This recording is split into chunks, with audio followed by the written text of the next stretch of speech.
Sue Stockdale and welcome to the podcast. You know, inspiration is like a magical gift that's within all of us. It's free energy that we can give to others when we share our experiences and insights about what we have learned from life or work. Our hope is that this podcast gives you inspiration by listening to the experiences of guests from all around the world. At the moment, we're busy preparing a new series that will launch in January. And for this month, we have created a special short series on the theme of leadership and learning. It features 5 episodes from some of the other podcasts that I host. We hope that you find these episodes thought-provoking, as well as providing you with some ideas and recommendations of other podcast series that you can listen to that feature inspirational people. Today's episode about leadership and learning is episode 12 from the Association for Coaching podcast channel. I spoke to Jen Kidby, the Director of Talent and Leadership Development at Grant Thornton Canada, on moving forward with resilience. She explains how coaching and even podcasting benefited with remote working and team resilience during the COVID-19 pandemic. Welcome to the podcast, Jen. Thanks, Sue. It's great to be back with you. Now, the last time we spoke was part of the Coaching in the Workplace series, and you were talking then about the introduction of a coaching culture within Grant Thornton. How is that going? It has been a challenging year with many things to celebrate as well for us. The coaching culture going into COVID and global pandemic and lockdown, what it's meant is that we have had to be more conscious and opportunist around the coaching culture. So whereas before folks would maybe bump into each other in corridors and in team meetings, we've had to be much more deliberate about how do we have coaching conversations, and also to help people create the time for it as well. It's so easy to get caught up in working from home, there being fewer boundaries for people, and everyone's very time conscious. So to create the time and the space to do it has become quite different this year. So that's been a challenge for people. I think one of the most important things in the last 6 months has been coaching has created space for other people to make meaning. So to be able to take a step back from everything that's happening in work and outside of work. So the coaching culture has probably taken a direction that wasn't planned, but we're learning an awful lot about it as we go. I think that's certainly a sentiment that many organisations are sharing these days, is finding their way into the unknown. When we last spoke, Jen, you talked about moving from a period of hurt to healing and then hope in terms of where the organisation was going. How has that worked out? That's really been something we keep coming back to time and time again. We launched a coaching program in a way that we'd never done before, early summer, I think it was, probably just when you and I spoke last. And that program had our coaches in the firm run small group sessions. So if you imagine a coaching set of 3 people, and we created a very structured program to help our program leaders, our coaches in the firm, to run these sessions. And we brought in things like the change curve, so Kubler-Ross's grief curve. We adapted it for circumstances. We brought in things like helping people understand their values and fast forwarding the sorts of behaviors they want in the future. And that really helped with the hurt and beginning to move people towards healing.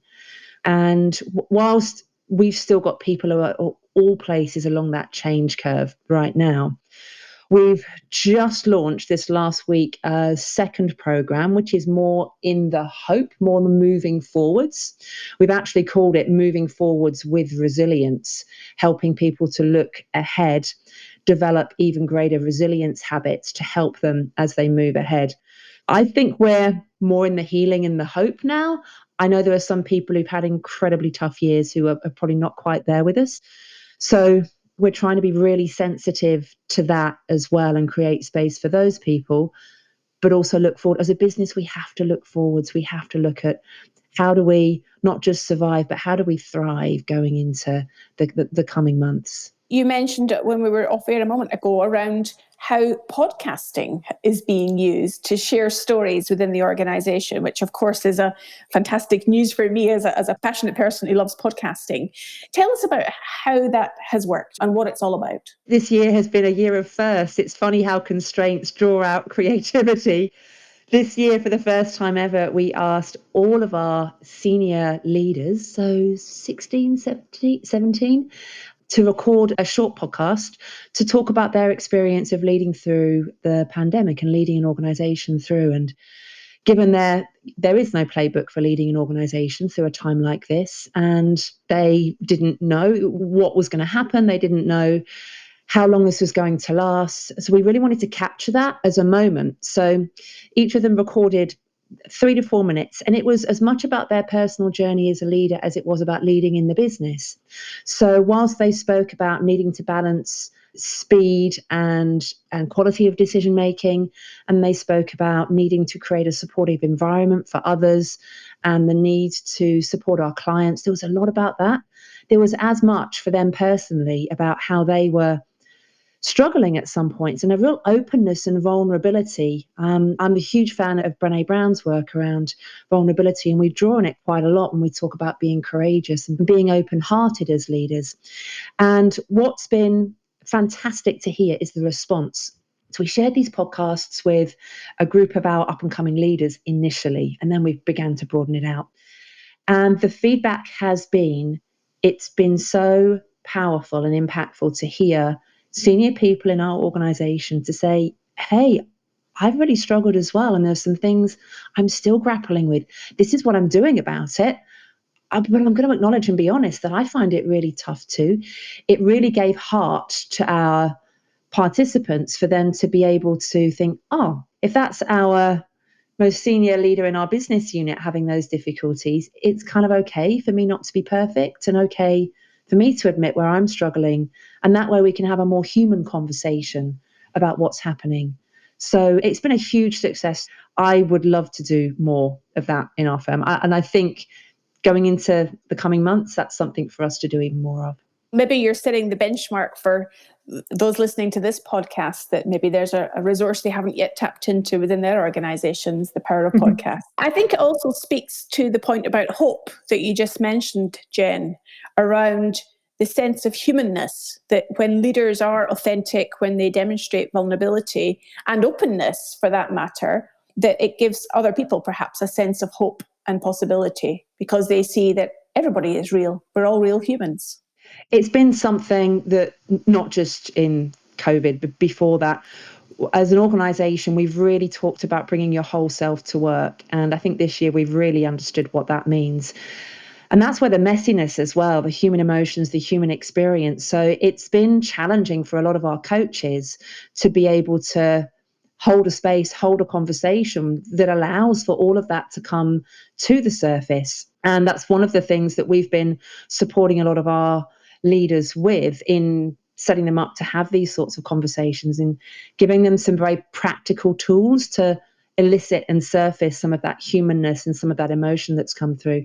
But it has been tough. A number of our coaches have said having those conversations with people it's an incredible privilege that someone opens up to you in that way, but it's emotionally really tough as well. So we've been so mindful of that and providing spaces for people to connect and talk about that as well. So a bit of a support mechanism as well.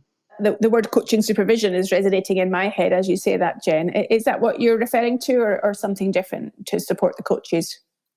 This is a really interesting topic for me right now, for us right now. We've always had coaching supervision because we train our coaches to coach on leadership programs. So a traditional method of coaching, if you like, 6 sessions, 90 minutes a session, spread over 6 to 9 months.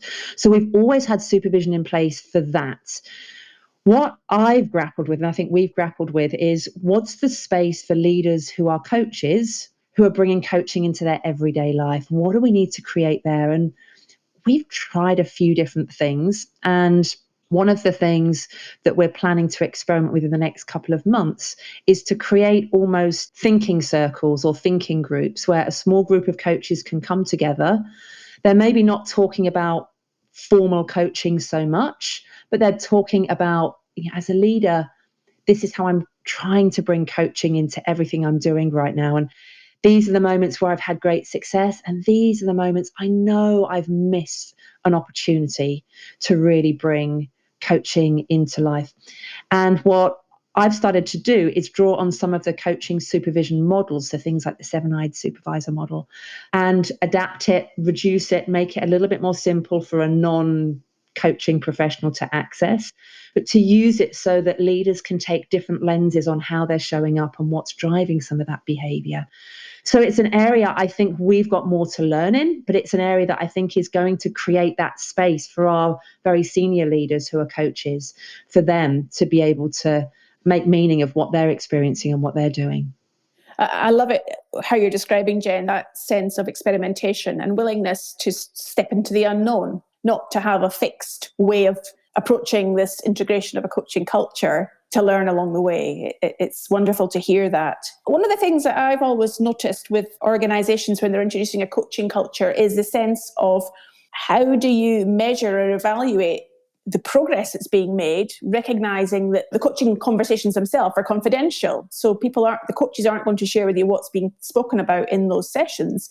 How do you, as a leader, get a sense of evaluating the progress that's being made? We tend to take a pretty strategic view of this rather than being very mechanistic and trying to isolate what was the impact of that one conversation. And I know a lot of organizations do that, and that's great. For us, that doesn't work, because for us, coaching has always been about culture, and it's always been about strengthening culture. So instead, we take measures of things like the Great Place to Work survey that we have just entered for the 14th time.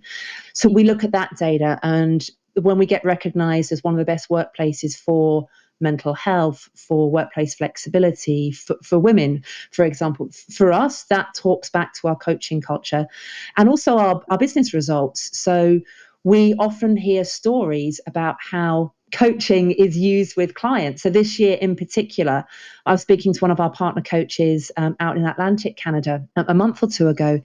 And he was saying he'd been supporting one of his clients, a family-owned business, a couple. He'd been supporting them and talking to them about their business. And he didn't really realize the impact he'd had until a month later. He had another call with the wife in this partnership, and she said, I have to tell you how valuable that conversation was.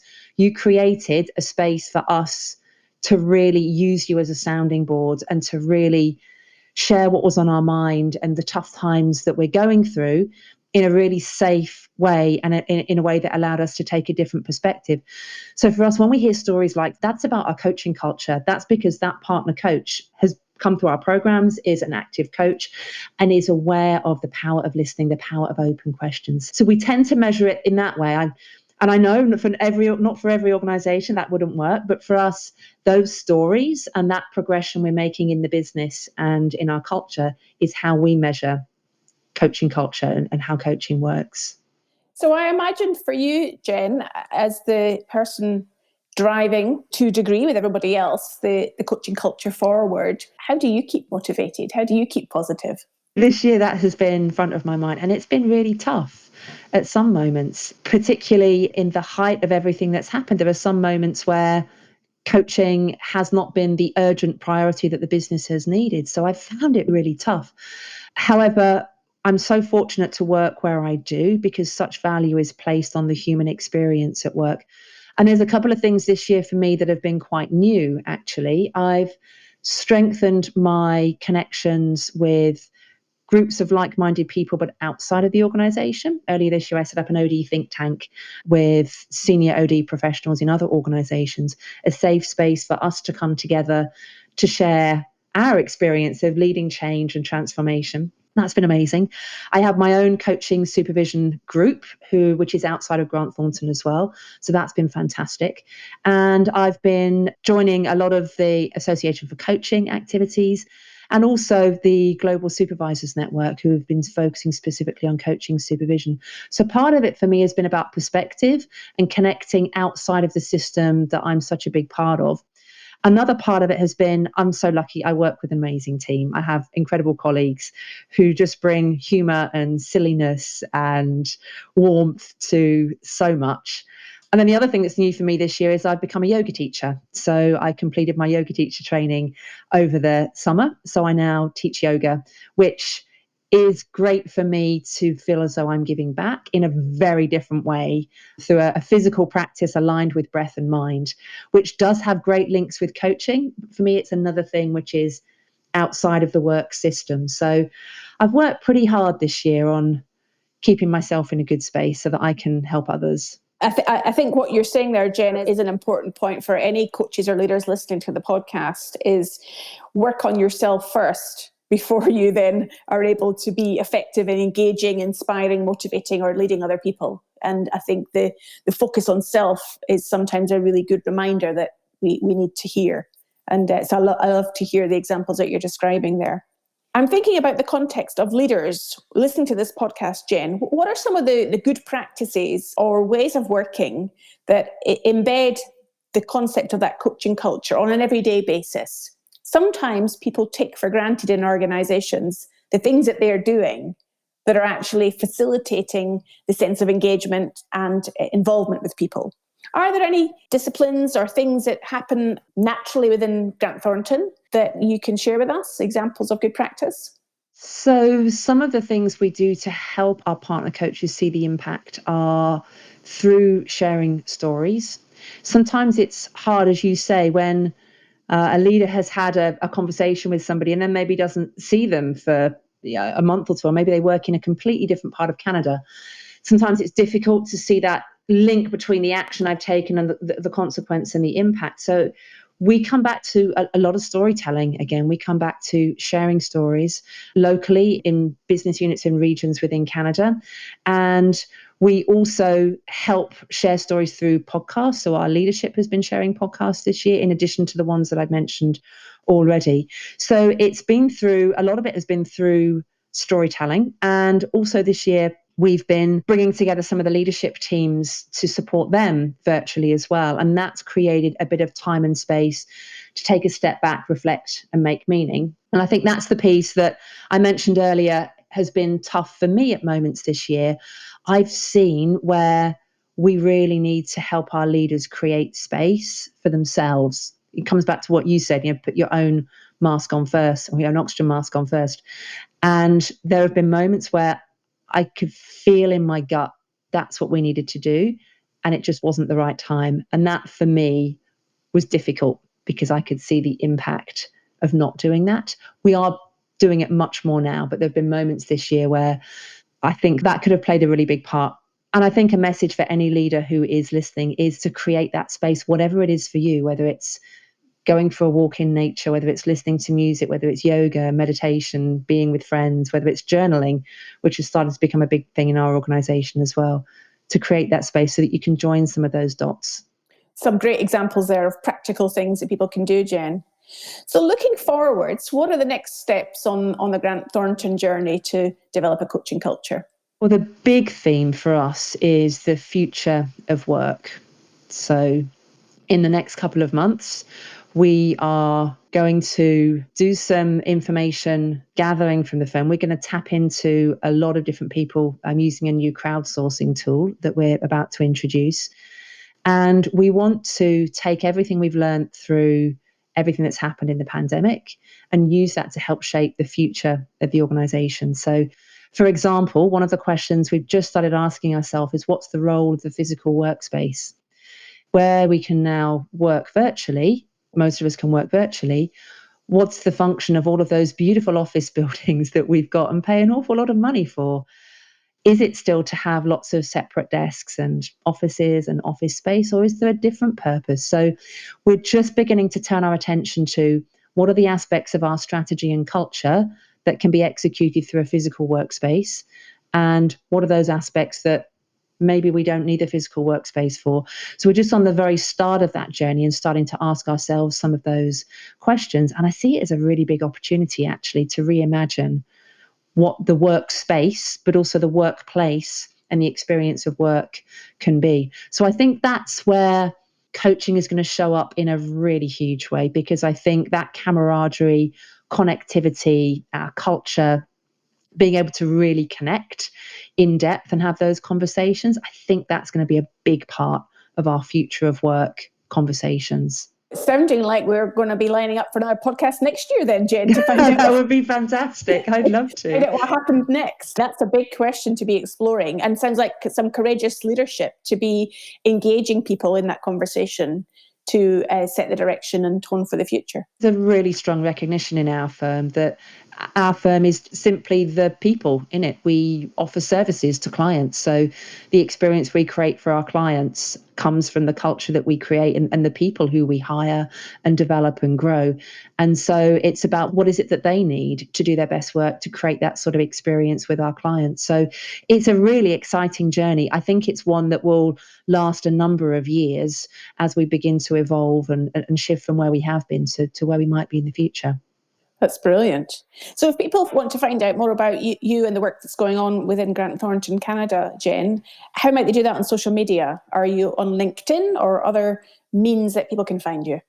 Yep, I'm on LinkedIn. So I'd be delighted to connect in with anyone who's listening who wants to talk more about what we're doing at Grant Thornton or the work that we're doing around coaching, and also the Association for Coaching. Another thing I should have mentioned earlier is this year, as part of my drive to get different perspectives, I started working as the regional co-chair for Canada for the Association for Coaching. So beginning to bring some of the great things that the Association for Coaching does into Canada a little bit more. So that's another way to get in contact with me.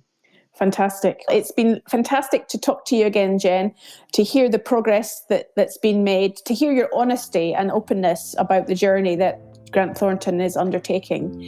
And I hope they will have a chance in 2021 to hear the next stage of the progress. I'd love to share the next chapter. Thanks for your time, Jen. Thanks, Sue.